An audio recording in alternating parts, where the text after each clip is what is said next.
hindi kaya ng buhok niya nung pumunta siya dito kasi na-over na sa ano, sa parang bagong gawa ata yung buhok niya nun. Oo, kasi ako, Mm. ang huling gawa ko nito last year pa eh. Last year pa, oo. So yun, yung problem mo, yung white hair mo na naman. Oh yes.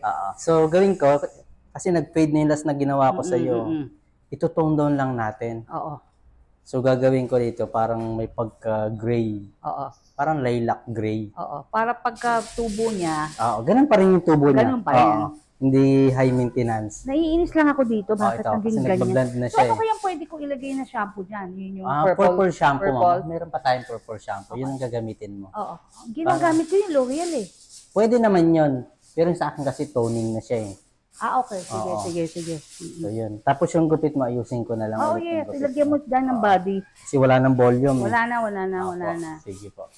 Pa-prepare ko lang, ma'am, ha? Diyos ko, masistado ka na. Welcome back. Alam mo, Thank nandun ka you. sa seminary road ba yun? Nung first na ginawa kita. time ko. Sabi ko, grabe si LV. Sige po. Sige, Thank sige. you. Okay. Anong gagawin? Tone down lang tayo, tapos dual treatment. Okay. Okay po. And na magic na ulit yung buhok mo. Compare mo yung kay Elvis. Diba? Yan. So yung white hair mo na andito pa rin, pero tinone down ko ng silver na siya. Kasi kanina medyo talagang puting-puti siya. Eh. So mapapansin mo yung dimension niya, para may pagka-gray, silver. So every time na I use the purple shampoo, yes, ganyan. ganito yung outcome niya, ma'am. Okay. Tapos yung haircut mo yan, naka-volume siya. Oo, may volume siya. So wala tayong nilagay na hairspray dyan.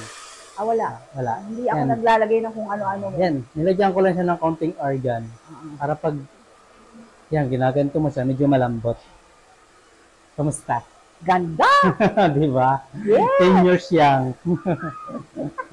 Pangalawa ko na yan na video Pangalawa na. Trending na naman to. Pangalawa na video ko na yan. Thank you po. Thank you so much.